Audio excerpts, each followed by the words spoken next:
İsəmmisiz hürmetli qonaqlar, qadirli dostlar. Salam hürmetli dostlar, əziz qonaqlar, sizi xoş gördük. Bugün biz sizin bilen bir əhəmiyyətli, həm günilgə yaxın vaxtıyla Hunayından jıyıldık.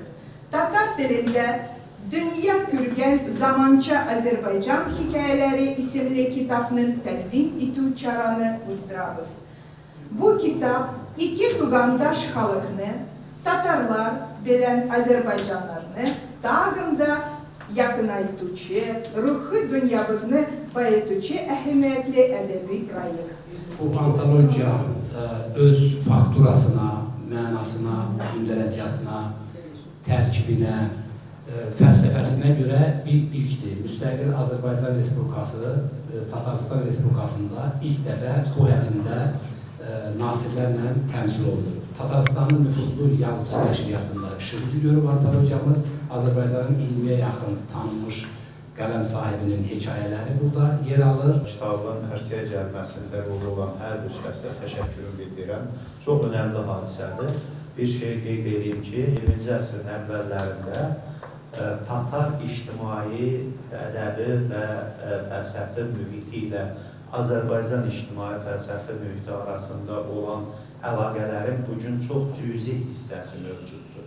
Yəni biz o əlaqələri dirçəldə bilsək, onun maştabını bugünkü səviyyə gətirib uyğunlaşdıra bilsək, biz bir-birimizi daha dərindən tanıyacağıq. Söhbət təkcə ədəbiyyatdan getmir, fikir həyatından gedir. Dövlət bax, bu ilişkilərə, bu xərcləməyə, belə deyək ki, xəssislik eləməlidir. Çünki bizim gələcəyimizin fundamenti və özüdür. Hər şey qələmdən başlayır, hər şey sözdən başlayır. Çünki birliyə çağıran silah deyil, sözdür.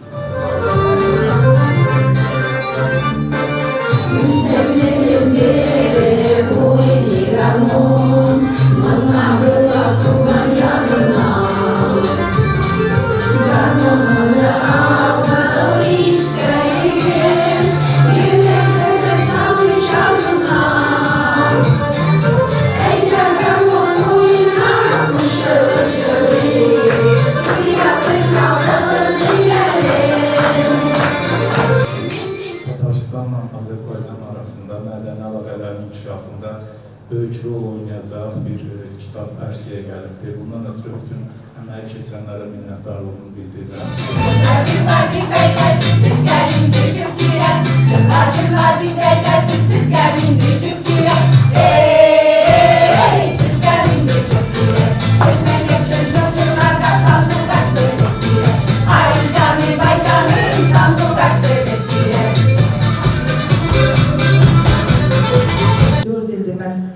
Akademiyasında beynəlxalq elmi konferans keçirirəm. Novruzla bağlı hər dəfə bir mövzu qoyuram.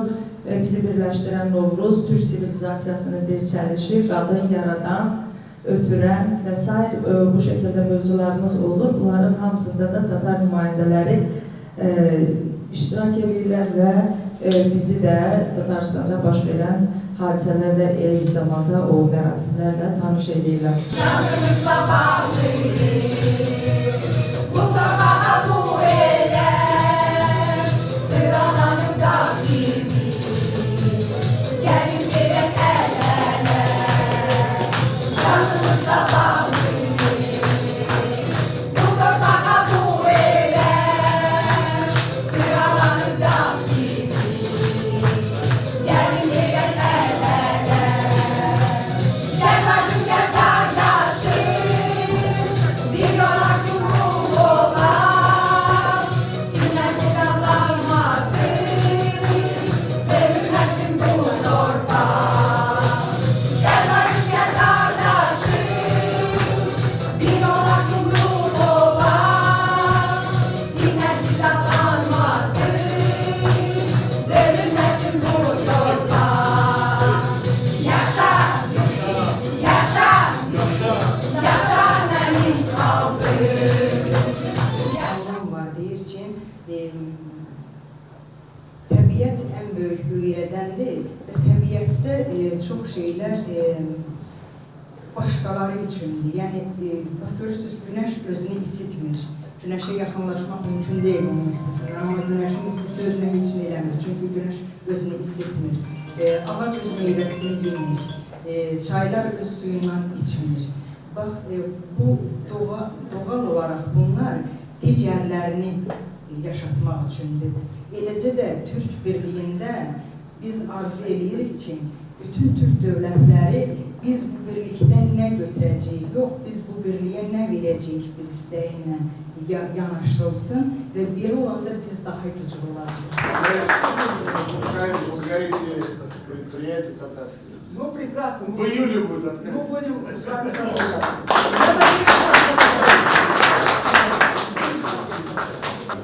Kaderli dostlarımızga, kaderli kardeşlerge salam. Men Tatar kardeşlerimizle hem kaderli dostlarımızla görəkbik bəxətli Türk dünyasını birleştirgen yanşularımızga məhəbbət. Bir daha gelmez. Türk'ün kolu dürtülmez, Türk'ün beni eğilmez. Bir kere kalkan bayrak, bir daha gelmez. Yaşa, yaşa, yaşa, yaşa benim halkım. Yaşa, yaşa, yaşa, yaşa Azerbaycan'ım. Yaşa, yaşa, yaşa, yaşa benim halkım. Yaşa, yaşa, yaşa, yaşa Azerbaycan'ım.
Əziz qonaqlar, inanıram ki, bu antologiya sadece oxucu masasının üzerinde qalmayacaq.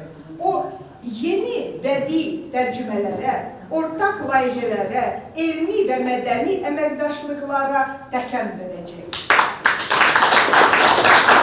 Diqqətinizə görə təşəkkür edirik.